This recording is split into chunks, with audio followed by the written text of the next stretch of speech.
own money invested in that, plus you have the additional income from interest on that money. You're not looking, I think it's such an unusual kind of arrangement that it's a little bit difficult to understand why somebody would be doing it. But the fact is that when Suzuki puts in money into the Gujarat project and sells the car to us on the basis of the pricing which I have described, our profit by sale of those cars would be exactly the same as it would have been if we had made the cars. In addition to which, my money which I would have invested remains available with me, and so I can use that money to earn additional money out of that. So is that better, or is it better to invest the money and earn the same profit but lose the interest on the money which I'm earning today? Yeah. Unless you're doubting that I will not earn the same profit from the Suzuki investment as I would from Maruti's investment. If that is so, then we can, you come sometime, we'll do the calculation, show it to you why it is so, that the investment which Suzuki will make in producing the cars will earn to Maruti Suzuki exactly the same profit as would be earned if Maruti Suzuki had invested the money in Gujarat. Yeah, no, the only thing is, sir, I'll just give you our perspective. We invest into a lot of multinational companies. Yeah. And, clearly, in this case, you would have the best of the interest to see that everything's at arm's length. But there are a lot of questions which will be raised in terms of what is the actual cost of production, what is the royalty that will be charged, whether it will be higher. If that is the cost, then the cost built up is on Maruti. So is that in turn that the cost efficiency that we were expecting in Maruti, will that continue? So then what is the phase one cost of the project? How does it help Suzuki to pad up costs in Gujarat? Let's say for components, because no, sir. In the sense, typically, if the royalty is at a higher rate in that plant, no, we have already said royalty will be exactly the same as Maruti would pay. There will be no change in the royalty policy or rates. Okay. And is this possible to reconsider or no? That's all well. No, but let me ask a question, if you don't mind. Yes, sir. Do you know of any project where a parent company yes, has agreed to bring in money to invest in India and without any return on that money? Have you any such single case in your entire experience of all these years? No, sir, this is not today, but say after 8 years. No, I'm just asking. Yes, because I believe that because it's a unique case, the only case of its kind, there is some probably reservations about accepting how anybody would do this, because it's never been done before.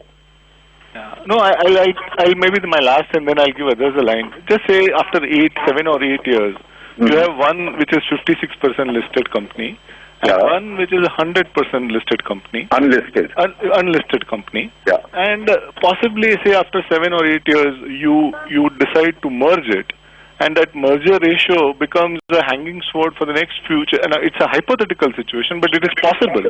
Now, in that case, clearly there will be issues against there. Instead, and you can ask all the investors an individual feedback, but I suppose, it could have been better if it would have...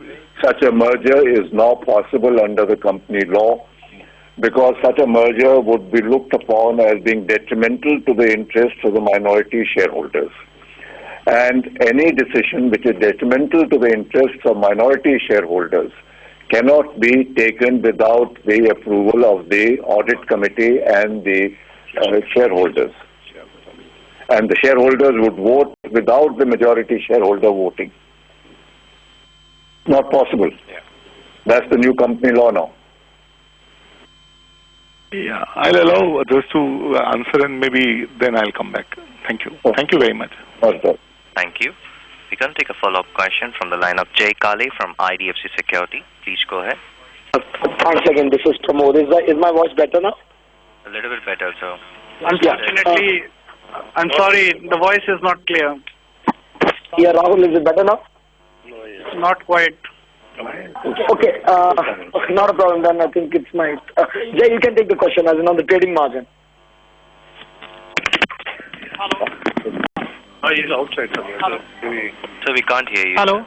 Yeah, can you hear me? Hello. Yes. Hello. Hello. Yeah. Yeah. So the question was, what kind of trading margin would it be, like 4%, 5%, or you actually said that you would have no margins? So is that the case? No, I've said Gujarat subsidiary will sell the cars to Maruti Suzuki Okay. with no margins. Okay. Just the margins which will be sufficient for your further capex in the project. And that price at which we buy and the price at which we sell to the dealer, that will be the profit margin of Maruti. Okay. And that will all accrue to Maruti. Okay. Okay. So the return on capital, the balanced return on capital which should have happened in Gujarat will actually come to Maruti. Okay. Okay. Okay. Okay. Okay. Fine. Fine. Fair enough. Yeah. That's all from my side. Thank you. Next question from the line of Govind Jalapa from Jefferies. Please go ahead. Yeah, hi, good afternoon. Thanks for taking my question. First, sir, if the whole idea was Suzuki's cost of funding is very low, did you consider taking a soft loan from them at a very low interest rate, which could have solved all this confusion?